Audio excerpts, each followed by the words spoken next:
આજે અમે તમને અમેરિકાની સોશિયલ સિક્યુરિટી સિસ્ટમ સાથે જોડાયેલા એક એવા ચોંકાવનારા ખુલાસા વિશે માહિતી આપવા જઈ રહ્યા છીએ જેમણે સમગ્ર દેશમાં ચર્ચા જગાવી છે। એક વિલ્સ બ્લોવરે અમેરિકન કોંગ્રેસ સમક્ષ એવો ગંભીર આરોપ મૂક્યો કે સોશિયલ સિક્યુરિટી એડમિનિસ્ટ્રેશનની અંદર કેટલાક ઇમિગ્રન્ટ્સને અમેરિકા છોડવા માટે દબાણ સર્જવાના હેતુથી તેમને ખોટી રીતે મૃત જાહેર કરવાની પ્રક્રિયા હાથ ધરવામાં આવી હતી। આ દાવા મુજબ હજારો લોકોને પહેલેથી જ અસર પહોંચી છે અને ભવિષ્યમાં લાખો લોકો આવા જે પગલાંના નિશાન પર આવી શકે છે। મિત્રો, સોશિયલ સિક્યુરિટી એડમિનિસ્ટ્રેશન અમેરિકાની સૌથી મહત્વપૂર્ણ સરકારી સંસ્થામાંની એક છે, જે નિવૃત્તિ લાભો અને અપંગતા સહાય અને અન્ય સરકારી લાભોનું સંચાલન કરે છે। જ્યારે કોઈ વ્યક્તિને સત્તાવાર રેકોર્ડમાં મૃત જાહેર કરવામાં આવે છે ત્યારે તેની સામે અનેક ગંભીર સમસ્યાઓ ઊભી થઈ શકે છે।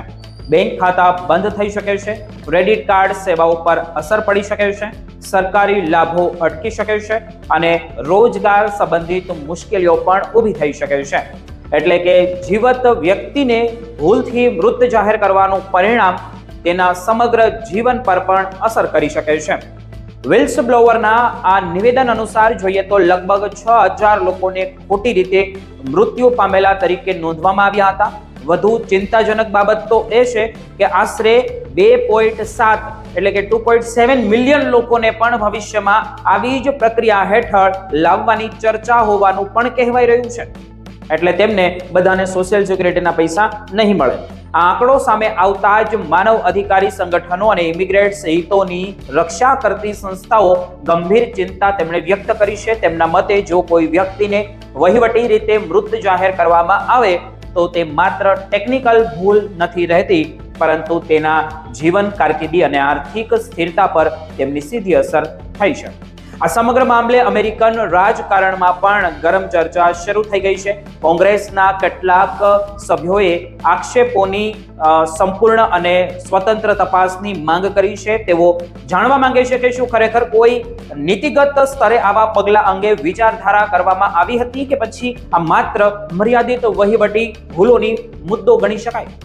બીજી તરફ કેટલાક અધિકારીઓનું એવું કહેવું છે કે સોશિયલ સિક્યુરિટી ડેટાબેઝમાં ભૂલો થતી હોય છે અને દરેક ભૂલને ઇરાદાપૂર્વકની કાર્યવાહી તરીકે જોવી યોગ્ય નથી। જો કે વિલ્સ બ્લોવરના આ નિવેદન બાદ હવે સમગ્ર મામલો વધુ ગંભીર બની ગયો છે।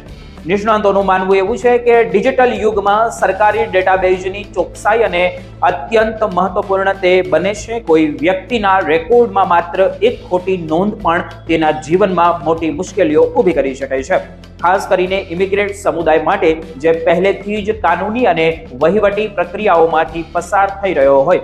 આવી સ્થિતિ વધુ પડકારજનક બની શકે છે જો કોઈ વ્યક્તિને ખોટી રીતે મૃત જાહેર કરવામાં આવે તો તેને પોતાની ઓળખ સાબિત કરવા માટે લાંબી પ્રક્રિયામાંથી પણ પસાર થવું પડી શકે છે, જેમાં ઘણી સરકારી એજન્સીઓ સાથે સંપર્ક અને દસ્તાવેજી પુરાવાઓ રજૂ કરવા પડે છે। આ દરમિયાન નાણાકીય નુકસાન અને માનસિક તણાવ પણ તેની માટે વધી જાય છે। આ ઘટનાએ અમેરિકામાં સરકારની પારદર્શિતા, જવાબદારી અને વ્યક્તિગત અધિકારીઓની સુરક્ષા અંગે નવી ચર્ચા પણ જગાવી છે।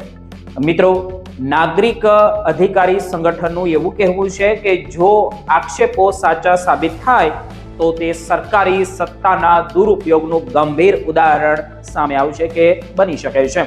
હાલમાં આ મામલો તપાસ હેઠળ છે, અંતિમ સત્ય બહાર આવવાનું બાકી છે, પરંતુ સ્પષ્ટ વાત તો એક છે જ કે આ ખુલાસાએ લાખો લોકોનું ધ્યાન ખેંચ્યું છે અને સોશિયલ સિક્યુરિટી જેવી મહત્વપૂર્ણ સંસ્થાની કાર્ય પદ્ધતિ અંગે ઘણા સવાલો પણ ઊભા કર્યા છે। હવે સૌની નજર કોંગ્રેસની તપાસ, સત્તાવાર નિવેદનો અને આગળ આવનારા પુરાવાઓ પર છે। જો આક્ષેપો સાચા સાબિત થાય તો અમેરિકાની વહીવટી વ્યવસ્થામાં જવાબદારી અને સુધારાની માંગ વધુ મજબૂત બનશે। જ્યારે તો તે આ ખોટા સાબિત થાય તો પણ સમગ્ર ઘટનાએ સરકારી ડેટાની સુરક્ષા અને ચોકસાઈ અંગે મહત્વપૂર્ણ ચર્ચા પણ શરૂ કરી દીધી છે।